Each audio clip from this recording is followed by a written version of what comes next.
cette annonce à présent, qui est aussi évidemment à la une du 20h BFM ce soir, du président de la République, pas n'importe où, depuis les Émirats Arabes Unis et surtout devant les forces françaises. Écoutez.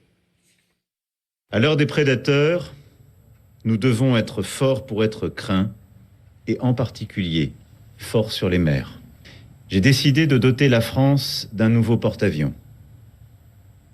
La décision de lancer en réalisation ce très grand programme a été prise cette semaine.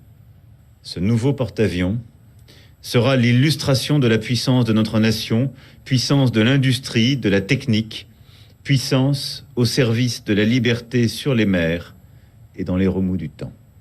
Bonsoir Thierry Arnaud. Bonsoir Alice. Allons voir à quoi ressemble l'actuel porte-avions français, le porte-avions Charles de Gaulle, celui dont dispose la France et qui est donc arrive en fin de vie visiblement. Thierry Arnaud, c'était inévitable cette annonce du président de la République pour continuer à jouer dans la grand. Alors c'est évidemment une annonce très importante, elle est spectaculaire. Pour le coup, c'est pas complètement une surprise. En effet, c'est le fleuron de la marine française, le seul porte-avions dont dispose la France. On sait qu'un porte-avions, ça a une durée de vie d'environ 35 à 40 ans. Et donc il fallait commencer, celui-là est en service depuis 2001, il fallait donc commencer à réfléchir à la suite. On y travaille depuis longtemps. Si le président de la République a dit que la décision a été prise aujourd'hui, en réalité, il y a des années de préparation derrière cette annonce, des travaux qui ont déjà commencé d'ailleurs pour commencer à fabriquer les moteurs. Ça sera évidemment à nouveau une propulsion nucléaire.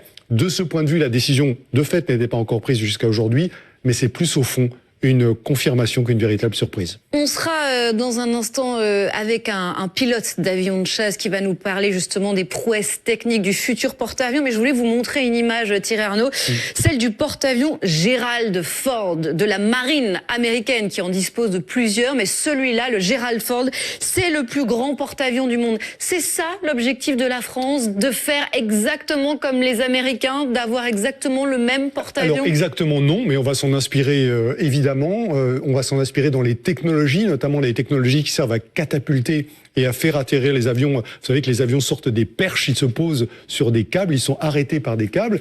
Quand ils décollent du porte-avions, le pilote est littéralement catapulté. Et pour ça, il faut des moteurs très très puissants. Jusqu'à présent, c'était plutôt des moteurs à vapeur. Sur le Gerald Ford et comme sur la prochaine génération du porte-avions français, ce seront des systèmes électromagnétiques qui sont beaucoup plus performants. Mais on suit de très près ce que font les Américains. Et d'ailleurs, notre prochain invité pourra vous le confirmer. Les pilotes français de l'aéronavale sont formés aux États-Unis parce que c'est là qu'est le savoir-faire.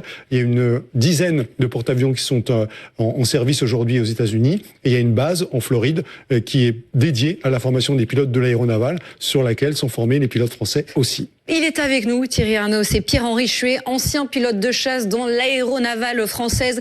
Bonsoir et merci d'être en direct avec nous dans le 20h BFM. Tout d'abord, un mot sur l'annonce en elle-même et le moment où elle intervient. Est-ce que vous pensez effectivement que cette annonce est nécessaire, qu'il était temps de changer ?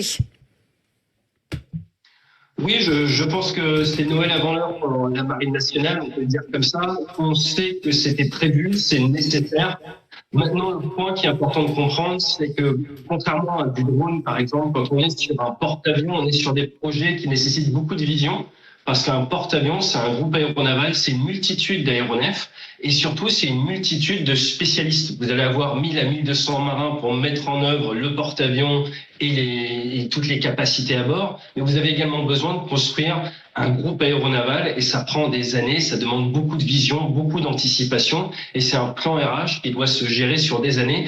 Et d'ailleurs, sur ce sujet-là, on a un bon retour d'expérience avec les Britanniques qui avaient fait le choix de retirer leur porte-avions pendant quelques années et qui ont perdu les compétences, qui ont dû justement derrière demander aux Américains de venir complètement leur apprendre de métier.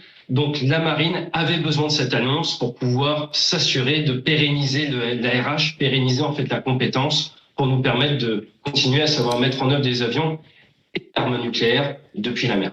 Alors précisément, Pierre-Henri Chuet, on voit là, au moment où vous nous parlez des images de la marine française générées par l'intelligence artificielle, décrivez-nous, vous concrètement, vous savez parfaitement ce que c'est, quelle bombe technologique on va faire avec ce nouveau porte-avions. Qu'est-ce que ça changerait pour des pilotes comme vous? L'histoire de la propulsion, par exemple. Alors, l'histoire de la propulsion va être intéressante. Ce qu'il faut voir, c'est que chaque nouvelle génération d'aéronefs a tendance à être plus lourde. Et ce qui se murmure à l'heure actuelle, c'est qu'il faudrait pouvoir catapulter des avions au-delà de 30 tonnes. Et pour ce faire, il faut une grande catapulte. Et dans l'autre champ du spectre, il faut également pouvoir propulser des drones. On voit de plus en plus de porte-drones se développer un peu partout sur Terre. Et donc, il va nous falloir un porte-avions qui sache à la fois propulser du très lourd pour faire ce qu'on appelle de la projection de puissance, pouvoir faire porter, si nécessaire, le feu nucléaire à plusieurs milliers de kilomètres du bateau, et également pouvoir propulser de l'assez léger du drone. Et pour ce faire, l'électromagnétique semble cocher toutes les cases.